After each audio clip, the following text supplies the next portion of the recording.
Bonjour, bonsoir. Ça dépend heure à laquelle vous allez suivre la danoise. Bambote ebele bisika biso bizu bino. Nzambalo la aeba ko pambola bino bandeko nanga. Boboto bondeko na bandeko na biso nyonso église ya catholique. Ba shalom na ba homme de Dieu. Respect. Na ba chef coutumier na biso ba o basala ake ba basambela basala o bango basalaka pote sule ba ekebeli boso tokei na lombango penza na ko remercier ba abonné na biso et puis ba oyo nyonso bazo comprendre la danoise azanani bazo ya ko s'abonner massivement ebele en tout cas ba merci na ba abonné nyonso oyo touti kozwa pendant une semaine awa plus de 1000 abonnés boye na chaîne na biso bozali bienvenue en tout cas beaucoup l'âme sa conscience na bino na ndenge ya tokos vraiment sans inquiétude. Voilà bande konangai topesi toute tendance confondue bambote ebele toye liboso na bino na lombango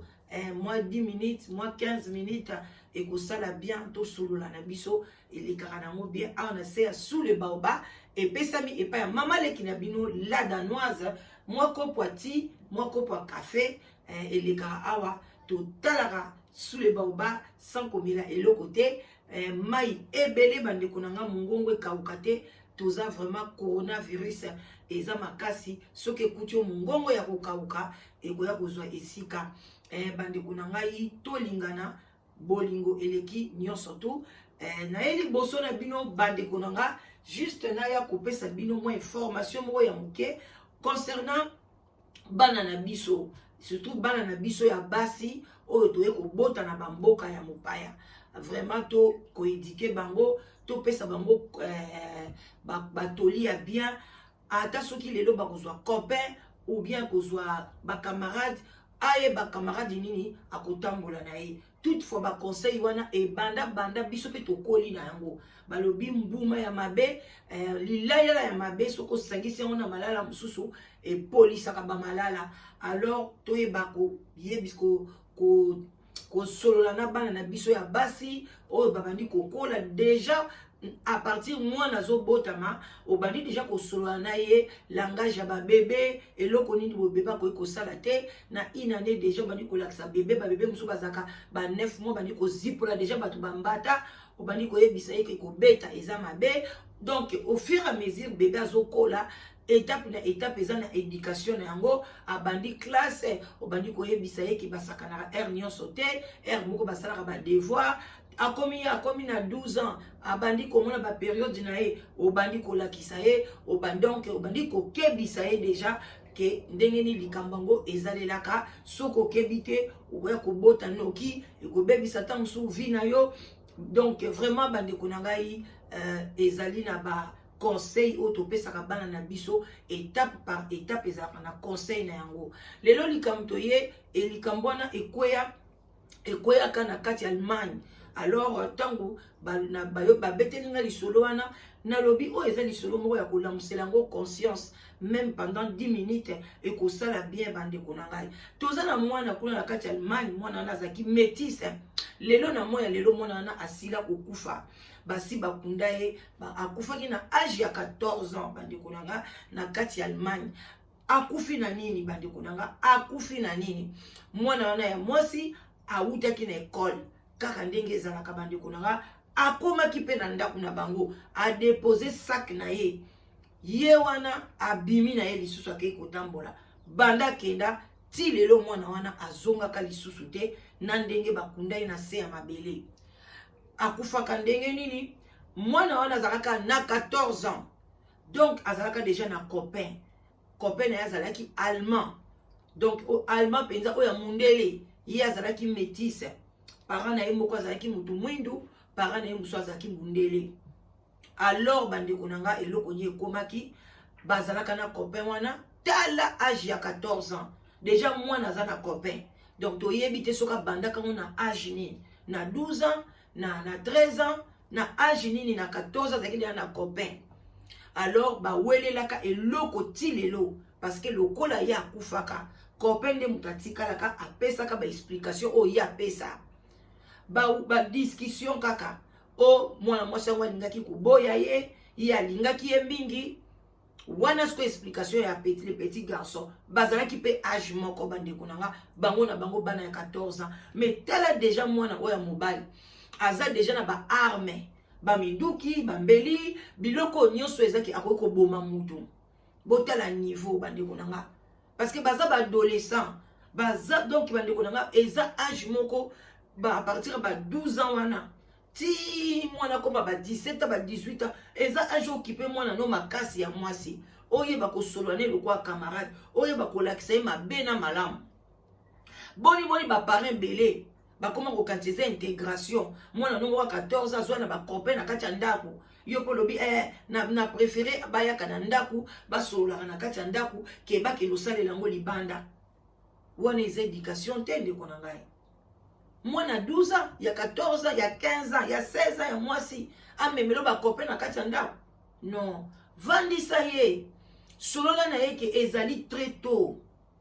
Akoko ko mema mukumba wana ya relation te. Biso moko ba mama to so ko mimango te. Ba divorce ezo salama. Ba bulu ye ke so kota na kati ba mabala na biso. Boni mwana mo ya 12 ans, il y a 13 ans, ye o azana na ba classe. Mama talaka yo moko na kati ndako soki oza na problème na mobali na yo même kolamba oyo okolamba kitoko te na musala obana kokwesa babiloko na bus ko leka boy omoni yango te kezaki bus oyo kende na musala siko tala mwana ya 12 ans zotanga na ba classe il faut na concentrer na ba étude na ye il faut na concentrer na makamu na ye ale sikoyo ye wana mwana na komi na copain siko soki problème déjà bazalaki na problème parce que tant mwana na komi na classe atiki saki na ye akati mwa lipa moko muke alobi mama na zoya papa na zoya abimi po bakene ko traiter problème bazaki na mwana copain na ye wapi na parke moko ya mwa éloigné muke na ndako na bango kokoma bakomi kuna bayokani na copain te copain alobi ngai na koko zanga mwana mwasi ote bon wana nde ba explication na ye alingi te mona yeke akomi na bato na ba copain mususu amoneke déjà na école bazaki pe école moko que la fille azo bimaneti na batu mususu oyebi ke aboma mwana mwasi wana abomi epe abwaki kuna na kati ya zamba abima na epe akenda na epe na ndaku avanda na ye lokola mwana normal lokwa kutu likambo ezalaki te bandeko na baluka ti baye komona mwana na kati ya parke na kote moko matiti na zamba après soki 5 jours bamandeka koluka heureusement bamindele mona bapesaka importance na mutu soki ezalika biso bato mwindu boye boluki 2 jours 3 jours bomoni mpe mutu te bosundola mpe mutu apola na ye mpe na zamba ale histoire na ye mpe sila ekomaka mwana biso abunga mais lokola bamindele bayebaka importance ya mutu oza na 14 ans baopesa respect na yo ozala meme outi obotama bazopesa respect na yo baluka mwana na te bake komona ndenge mwana na akufa ba caméra bandeko na ngai ezalaka partout ale bazwisko babandi kolandela ba caméra oyo ezala park ndenge bomonaka ba park wana ezala na ba caméra boyebisaka bana na bino bakende osaka ba bêtise na ba park te même na banzela ba caméra so likambo ekwei nde ba caméra nde bomonaka ebimi teke likambo eza te caméra evandi na ngona wana batali na ba caméra baye komona ki azalaki na garçon wana basali ba recherche baye kokanga garçon wana babandi nanu kolukele nanu à partir ya école à partir ya ba club na bango baye ko détecter garçon wana et puis baye ko tia ba empreinte ne bamoni ke ba empreinte ezalaki na nzoto ya mwana mwasi wana yango nde ezalaki epai ya garçon wana bakangi ye basambisi ye azolobaki azalaki copine na ye baboyanaki normalement basali pe examen pa ya fille wana bamoni ke fille wana azalaki déjà ayebaki mibali mwana 14 ans ayebaki déjà mibali parce que balingi bayeba réellement est-ce que azokosa te mais bandeko nanga botalaka ba allemand bazalaka ba raciste tango mosusu bozomona azolobaki azalaki copain nanga azalaki copine na ngai pardon plutôt mais le mosusu mwana mobali wana alingane ba noir te parce que pana bango kuna métis azali mutu mwindo biso nde to na communauté na biso to mona ke aza mundele bango pana bango bazaka mindele ti alors que moi na wuti na classe mais ka koyebisa ke ozalaki déjà libanda ngai na lobana bana nga o wuti classe okoti na ndako tango bokota bozwaka bénédiction musu na kati ya ndako obosana ke eloko nini oyo kobima mbangu mwana 14 ans o wuti na classe eza période ya classe eza samedi te eza dimanche te tango wuti na classe vanda pema lukamwe eloko muke grioté pema mwa muke air moko kuta bando sala mwa ba devoir na yo okobima lisu mbangu ke kosani masolo mo esilaki te na kati ya classe pona na ba age wana ba camarade na bango mingi bazalaka bana classe na bango na récréation na tango a pause ba sololi esili nango boye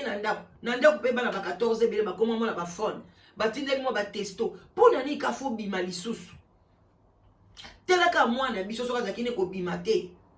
o wuti classe oye le msu garçon wana les jours dans ngaza na kanda pe sili le lendemain alingaki le msu pesa ba acte ya boete parce que quand des aramu pa ya bande konanga alors to mekana ko solola kana bana biso abasi tala passe atikeli famille wana d'abord dans yo bimi baso luka yo nanu tala etana ba parents baso luka nanu mwana pasi wana mwana bima ki azomona na te pendant au moins 5 jours bazo luka bozo lala te bozo lia te bozo ebate mwana za wapi longwa wana ba ko yebisa boye ko ba yo be police ko yebisa bloqué to retrouver mwana bino aza ya kokufa mwana azalaki bien oyo alamukaki na tongo avec 500 nyonso ezo sala malamu mais aye ko zongela bino boye kokuta ye boye ko mona mwana ya ko aza ya kokufa bande konanga eza pasi yango na lobaki te tous les kato solo la likamboyo tout la musa conscience ba mama pona bana na biso mama ko banga ka mwana na yote ba mama belé ba banga ka bana na bango même ngala danoise ba benga nga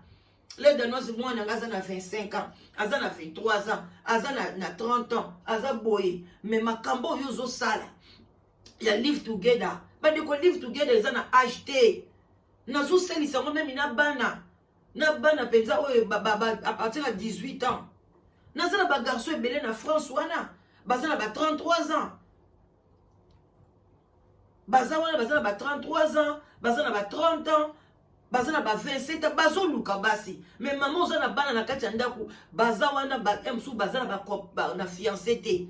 bazana eloko te bavandi ka boy mais ozo banga ko sola na mwana mwasi bandi ko ngai atuka papa banangana bana na ngeza la sans tabou ezali sans tabou bande kuna ngai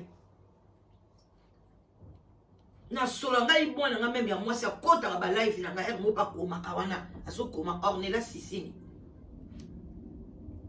ba gros bisous esikoza ngai bana nga banda baza bana mike sans tabou et loko na lobana bango kombo na ngo yango na lingala yango na français yango basokola ka yango boy bakendeke nango boy ngai bana nga na police bango bongo et puis na suive ba résultat ou pe na zui mais nyoso totika na maboko ya Nzambe ozokolisa bango na ba prière parce que Satan ya kaka ko tenter malgré ozokolisa bango mais koyo kaka mwa mobulu moko koya okoto yo na kati ya ndako mais yeba ke soko za na bonzambe et puis conseil wana ezali ata mwana bimi akimi ndako place akei ekobanda kozongela ye akoloba titete mama nanga lobaki ata kutu lelo na keme classe na kata te eloko boye na zwa te eloko boye na sa ekotambola ye na mutu parce que maloba ne uti pa ya mama biso tanto lobaka maloba na tozaka na pouvoir mais boni ba mama belé bakoka kosona bana bango te ozo banga mwana na yo tango moni ke eloko wana eza bien akozwala msu libala ya kitoko place wana ozo banga kosola ni pourquoi solola na mwana na yo yaya solola na mwana na yo na zana exemple mususu mama moka bande ko banga koswana mwana na ye ngana tuni mwana na azalaka bien na nani abia zaka kopeka bien na tante na ye azaka pena mingi na tante na ye moko bo alinga kaleki na ngamo mingi ya mwasi ngabi kende ko ebisa leki na mwasi akotisa ye likambo ayebisi leki na mwasi sololi na mwana mbala moko abengi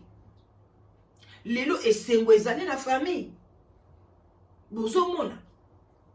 surtout bana nga na serveur bango mbangu koleka même ba mikolo parce que ba mikolo basi basali vie ermo bakomaka compliqué aloko déjà soki baku et pas moi si moko boye et pas mobali moko boye alingi siko par exemple azoki kuna mobali moko mutabandundu aolinga lisu batabandundu nyonso te akolinga bikolo boye te akomi na ba préférence ebele mais bana na biso tellement pe bakoli awa bayebi na bango makamba ba région te o bandundu nini bazaire nini boye te kaka mama biloko wana ngai te kaka aza mobali moko sérieux oyo ayebi boye na kitoko bandeko na ngai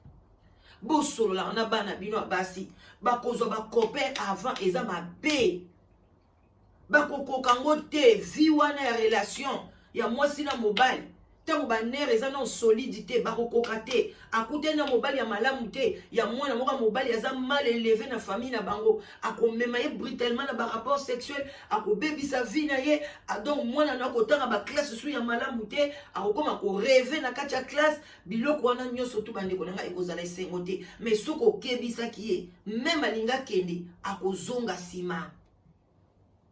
yo moko mpo ozalaka mwana moke ozo yeba tango ba parents no banda kopekiso makambo ebele ndenge nini soko lingo kende sala ngo ndenge ni conscience na yo banda ko sala o pasi mais soki ba parents no baloba ino te papa na koloba likambo eza bien tele soko ki osali yango okomona conscience na yo penza ba moni yo te me yo zo kanisa ba moni yo kaka ndenge wana ndenge pe okotransmettre pa bana na yo ata lelo ayoki te mais lobi akoyoka yo akoloba mama banda kopekisa ata kwei na mbeba aoloba ai mais soki olobaka te ake kwei na mbeba mopa okondane yo parce que ni yo ozobanga na botika bana mibale ona aka na mwana nanga oya mwasi obien soki likambo nini bana poto bayokaka te bana poto bayokaka olingi mwana na bando yoka banda kolobele tango kaka oboti ye ti azokola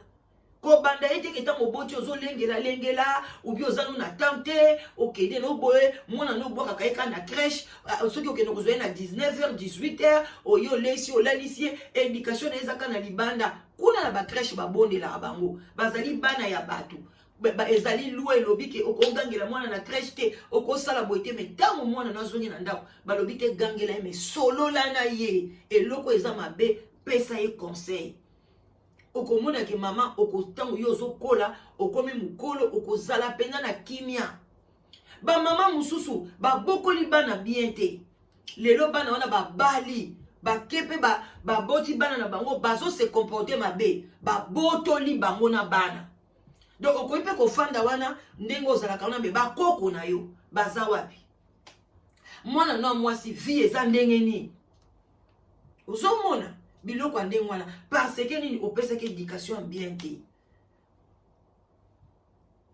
osololaki na ye malamu te meka ko revoir ndenge ni okolisa bana na yo okomona ke soit otikaka ele mosusu na Kisasa place atikalaka na Kinshasa kuna bapesaka éducation malamu te parce que mingi pe bana na biso bayaka o batikalaka baye na ba âge ba 12 ba 14 donc bayaka pe na ba éducation moko pe ya malamu te parce que ezolakisa ke déjà ke tango tikaki ye nde période d'éducation yango wana mais ye a raté yango mais ezalaka pe trop tard te yo zoye siko lokola camarade tokendaka ba église po nani même oza mokolo ke église bazoteya okomona pe obongoli motema na âge ni na 50 bato bayamba Yesu na 45 bato bayamba Yesu na 48 ans mutazaki motema mabe bato ebele bakangisa balinga binemi balobi ennemi eza mabe bandeko nanga ennemi eza malamu te soki na motema nozo bakenga na saka ennemi moko boye oyo aza ennemi nanga okokota lola te nzambe alobi tolala na kanda te okokota lola te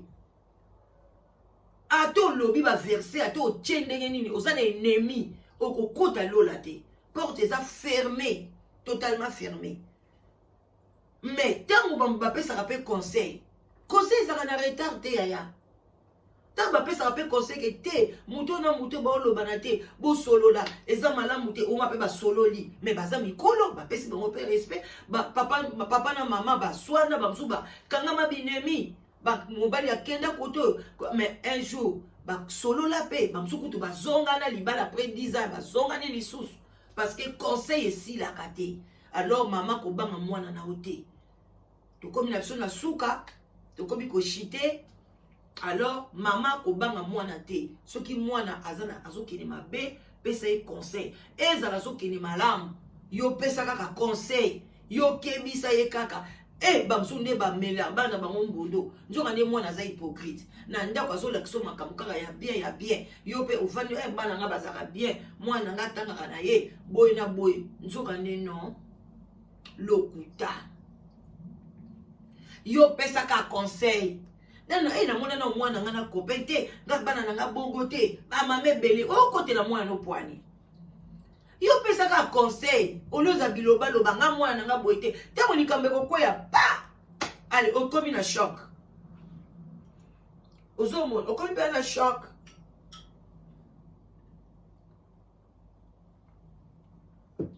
ndeko na nga yo pesa conseil